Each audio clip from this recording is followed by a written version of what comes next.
আউযু বিল্লাহি মিনাশ শাইতানির রাজিম বিসমিল্লাহির রহমানির রহিম আলহামদুলিল্লাহি রাব্বিল আলামিন আসসালাতু ওয়াসসালামু আলা আশরাফিল আমবিয়া ওয়াল মুরসালিন নবিয়িনা মুহাম্মদ ওয়া আলা আলিহি ওয়া আসহাবিহি আজমাইন আম্মা বাদ। সম্মানিত সুধী মণ্ডলী, গত পর্বে আমরা কোরআন থেকে আলোচনা করেছিলাম যে ইহুদি এবং খ্রিস্টানরা জান্নাতে যাবে কিনা।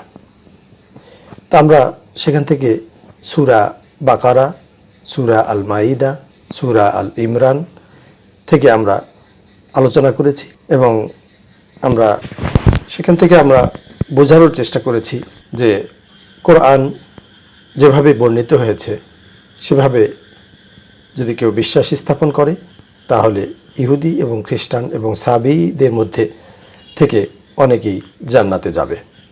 তা আজকে আমরা এই ব্যাপারটি নিয়েই আলোচনা করতে চাই। কোরআনের কথাগুলো বাইবেলে কতটুকু সত্যায়ন করা হয়েছে, বাইবেলে এ ব্যাপারে কোনো উল্লেখ আছে কিনা। আমরা প্রথমে কোরআন দিয়েই শুরু করব। সূরা আস-সাফের 6 নম্বর আয়াতে বলা হচ্ছে, ওয়াইজ ক্বালা ঈসা ইবনে মারইয়ামা ইয়া বনি ইসরাঈল ইন্নী রাসূলুল্লাহি ইলাইকুম মুসাদ্দিকাল লিমা বাইনা ইয়াদাইয়া মিনাত তাওরাতি মুবাশশিরান বিরাসূলি ইয়াতি মিন বা'দি ইসমুহু আহমদ ফালাম্মা জাআহুম বিল বায়্যিনাতি ক্বালু হাযা সিহরুম মুবিন। ওয়াইজ ক্বালা ঈসা ইবনে মারইয়াম, এবং যখন ঈসা ইবনে মারইয়াম বললেন, ইয়া বনি ইসরাঈল, হে বনি ইসরাঈল অথবা হে ইসরাইল সন্তানগণ, ইন্নী রাসূলুল্লাহি ইলাইকুম, নিশ্চয়ই আমি তোমাদের নিকট আল্লাহর রাসূল, মুসাদ্দিকাল লিমা বাইনা ইয়াদাইয়া মিনাত তাওরাত, আমার পূর্ববর্তী তাওরাতের সত্যায়নকারী, ওয়া মুবাশশিরান বিরাসূলি ইয়াতি মিন বা'দি, এবং একজন রসুলের সুসংবাদ নিয়ে এসেছি যে আমার পরে আসবে, ইসমুহু আহমদ, আর যার নাম হবে আহমদ। ফালাম্মা জাআহুম, যখন সে আসলো, বিল বায়্যিনাতে, স্পষ্ট প্রমাণ সহ, ক্বালু, তারা বলল, হাযা সিহরুম মুবিন, নিশ্চয়ই এটা স্পষ্ট জাদু। সূরা আস-সাফে এই কথা বলা হয়েছে যে ঈসা আলাইহিস সালাম তার জাতিকে বলেছিলেন, একজন রসুলের সুসংবাদ দিয়েছিলেন, সেই রসুলের নাম হবে আহমদ। তো আমরা এখন দেখি যে বাইবেলে এই আহমদ বা মুহাম্মদ এই নামটি রয়েছে কিনা। আমরা দেখি বাইবেলে আছে কিনা এটা। হিকো মামতাকিম ve khullo mahamaddim zedodi ve zer'i benot Yerushalayim. Hiko mamtakim ve khullo mahamaddim zedodi ve zer'i benot Yerushalayim. Hiko mamtakim ve khullo mahamaddim zedodi ve zer'i benot Yerushalayim. Hiko mamtakim ve khullo mahamaddim zedodi ve zer'i benot Yerushalayim. শুধু শ্রোতা মণ্ডলী, মূল Hebrew টেক্সটে song of সলোমনের chapter নম্বর 5 এবং verse নম্বর 16-এ বলা হচ্ছে, হিক্কু মামিতাকিম বিকুল্লি মুহাম্মাদিম। এখানে বলা হচ্ছে হিক্কু মামিতাকিম বিকুল্লি মুহাম্মাদিম। এই মুহাম্মাদিম কথাটা মূল হিব্রু টেক্সটে এখনো রয়েছে, যা আসলে যদি আমরা আরবি কনটেক্সটের সাথে মিলাতে যাই তাহলে দেখব যে মিম হা মিম দাল, মিম হা মিম দাল, মুহাম্মাদিম কথাটা মিম হা মিম দাল প্রতিরূপ হিব্রু টেক্সটে ব্যবহৃত হয়েছে, যেখানে স্পষ্ট বলা হচ্ছে মুহাম্মদ, এবং এই মুহাম্মাদিম কথাটা তারা অর্থ করেছে অল টুগেদার লাভলি। আমরা সং অফ সলোমনের কথাটাই আসলে আমরা কোরআন থেকেও পেয়ে যাচ্ছি যে একজন নবী আসবেন, তার নাম হবে আহমদ। ঈসা আলাইহিস সালাম যে তার জাতিকে বলেছিলেন, এগুলো তারা সব কিছুই বাইবেল থেকে মুছে ফেলতে পারলেও এগুলো তারা সম্পূর্ণভাবে মুছে ফেলতে সক্ষম হয়নি, এগুলি আছে তাদের বাইবেলে। তারপরে আমরা যদি পরবর্তীতে আমরা দেখি আর কোথায় কোথায় বাইবেলের আমাদের নবী করিম সাল্লাল্লাহু আলাইহি সাল্লামের ব্যাপারে ভবিষ্যৎবাণী করা হয়েছে, এই ভবিষ্যৎবাণীগুলো আমরা একটু বিশ্লেষণ করে দেখি।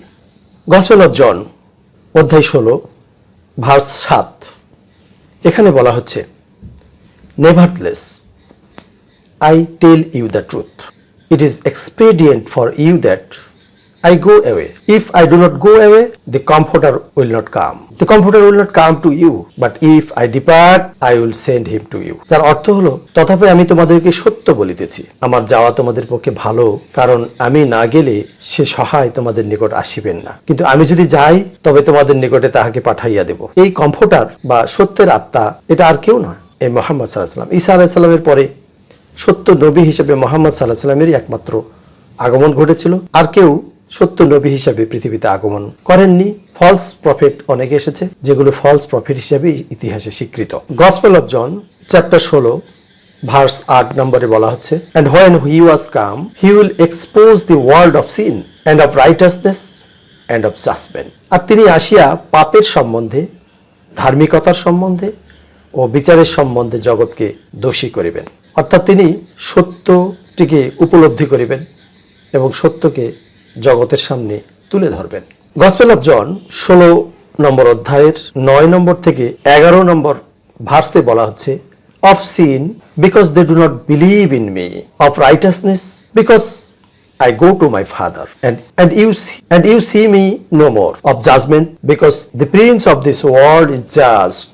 পাপের সম্বন্ধে, কেননা তাহারা আমাদের বিশ্বাস করে না। ধার্মিকতার সম্বন্ধে, কেননা আমি পিতার নিকট যাইতেছি ও তোমরা আর আমাকে দেখিতে পাইতেছ না। বিচারের সম্বন্ধে, কেননা এই জগতের অধিপতি বিচারিত হয়েছে।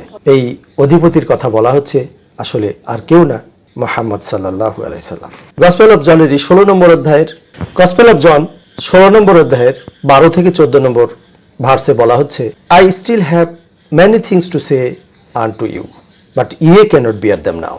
When the Spirit of truth will come, he will guide you into all truth.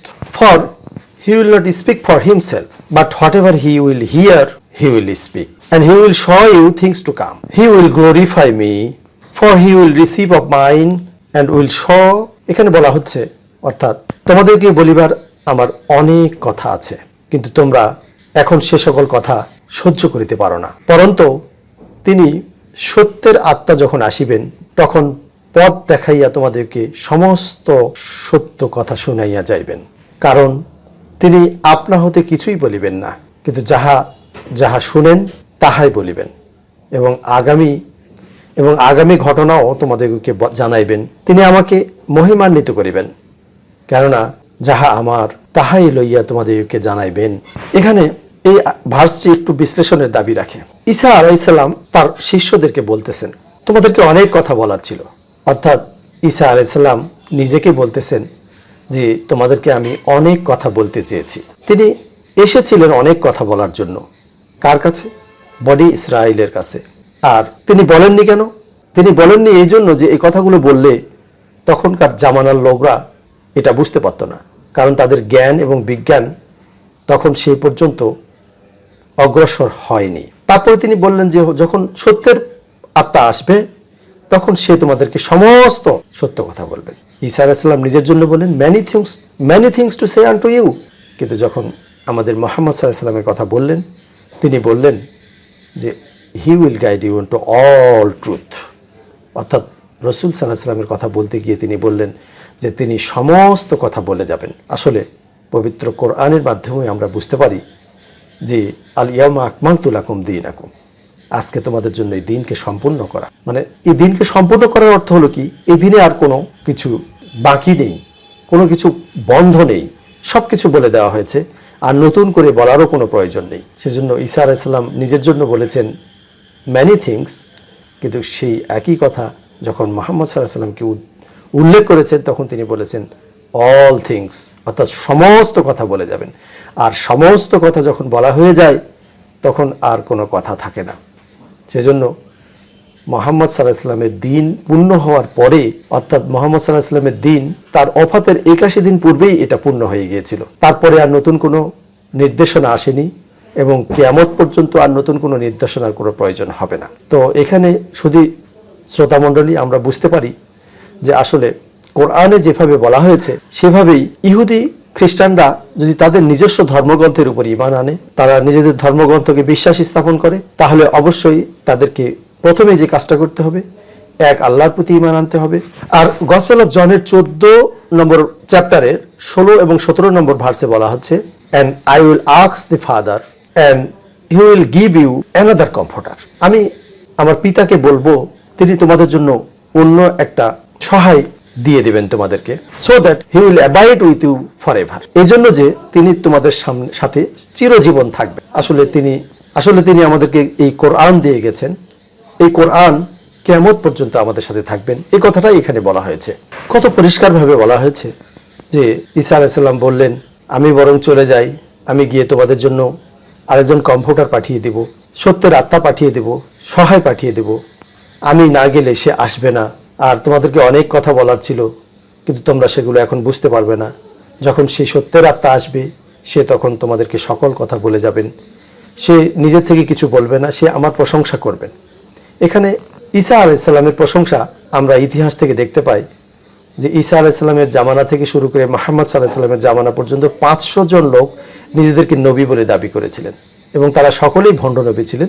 এবং ইতিহাস থেকে দেখা যায় এই ভণ্ড নবীদের একজনও ঈসা আলাইহিস সালামের প্রশংসা করেননি এবং তার বিপক্ষেই কথা বলেছেন। কিন্তু একমাত্র নবী মুহাম্মদ সাল্লাল্লাহু আলাইহি সাল্লাম, যিনি দুনিয়াতে এসেছিলেন, ঈসা আলাইহিস সালামের প্রশংসা করেছেন, তার মায়ের প্রশংসা করেছেন, আলা নিসাইল আলামিন হিসাবে তার মাকে স্বীকৃতি দিয়েছেন কোরআনে।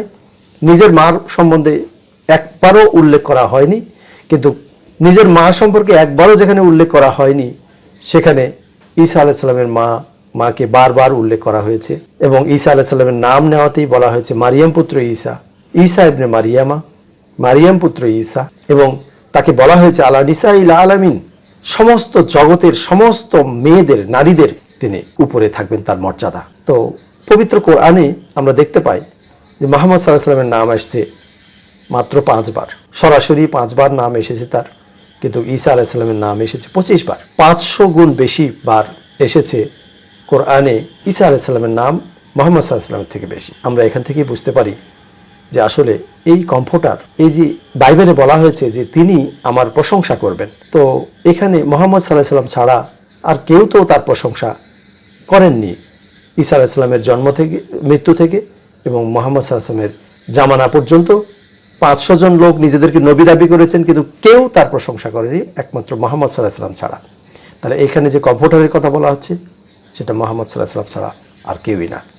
আমরা কোরআন থেকে যেমন জানলাম যে ইহুদি এবং খ্রিস্টানদের মধ্য থেকে যারা আল্লাহর উপর ঈমান আনে এবং কিয়ামত দিবসের উপর ঈমান আনে, সৎকর্ম করে, তাদের মধ্য থেকে অনেকেই জান্নাতে যাবেন। এখন শুধু শ্রোতা মণ্ডলী, আমরা যদি বলতে চাই যে এই বাইবেলের এইসব আয়াতের উপর যদি কেউ বিশ্বাস স্থাপন করতে চায়, তাহলে তাকে আত্মসমর্পণকারী মুসলিম হিসাবেই সেটা করতে হবে। যদিও তার নামটা জন, ডেভিড, সে হয়তো জানে না, খ্রিস্টপার, সে হয়তো জানে না যে আসলে সে মুসলিম, আসলে সে ঈসা আলাইহিস সালামকে আল্লাহর পুত্র হিসেবে স্বীকার করে না, সে কোরআন তেলাওয়াত করে, হযরত মুহাম্মদ সাল্লাল্লাহু আলাইহি সাল্লামের উপর তার বিশ্বাস আছে এবং পূর্ববর্তী নবীদের উপর বিশ্বাস আছে, পূর্ববর্তী কিতাবের উপর বিশ্বাস আছে, আল্লাহ আখিরাতের উপর বিশ্বাস আছে। এই বাইবেলের উপর এই আমলগুলো করতে গেলেই তাকে এই বিশ্বাসটা অর্জন করতেই হয়, কারণ বাইবেলের এমন কথা কোথাও নেই যে ঈসা আলাইহিস সালাম আল্লাহর পুত্র। আজকে আমরা বুঝতে পারলাম পবিত্র কোরআন এবং বাইবেলের এই দুটো বিশ্লেষণ করে যে আসলে জান্নাতে যাওয়ার শর্তই হলো আল্লাহর উপর ঈমান আনা, কিয়ামতের দিবসের প্রতি ঈমান আনা, সৎকর্ম করা, শেষ নবীর উপর এবং অন্যান্য নবীদের উপর ঈমান আনা, সমস্ত কিতাবের উপর ঈমান আনা এবং ফেরেশতাদের প্রতি ঈমান আনা এবং সৎকর্ম করা। এগুলি হলো জান্নাতে যাওয়ার মূল চাবিকাঠি। সেক্ষেত্রে এগুলি করতে গেলে সে এখন যেই নামেরই হোক, যেই ধর্মেরই হোক, যে করবে সেই আল্লাহ তাআলার নিকট থেকে তার পুরস্কার পেয়ে যাবেন। ফালাহুম আজরুহুম ইনদা রাব্বিহিম ওয়ালা খাউফুন আলাইহিম ওয়ালা হুম ইয়াহজানুন। তাদের পুরস্কার তাদের রবের কাছে রয়েছে, তাদের কোনো ভয় নেই, তারা দুশ্চিন্তাগ্রস্ত হবে না। তো আমরা সকলকেই আহ্বান জানাবো যে কোনো একটা ধর্মের বা কোনো একটা গ্রুপের সমস্ত লোককে আমরা জাহান্নামী বা বিদাতি, খারাপ ইত্যাদি বলে আমরা সাব্যস্ত করতে পারি না। একটা ব্যক্তির কর্মের কারণে একটা জাতিকে আমরা দোষী সাব্যস্ত করতে পারি না, এটা আমাদের গর্হিত অপরাধ হবে। এখান থেকে আমাদের বিরত থাকতে হবে। এই বলেই আমি আমার কথা আজকে শেষ করছি। ওমা তৌফিক ইল্লা বিল্লাহ। আসসালামু আলাইকুম ওয়া রাহমাতুল্লাহ ওয়া বারাকাতুহু।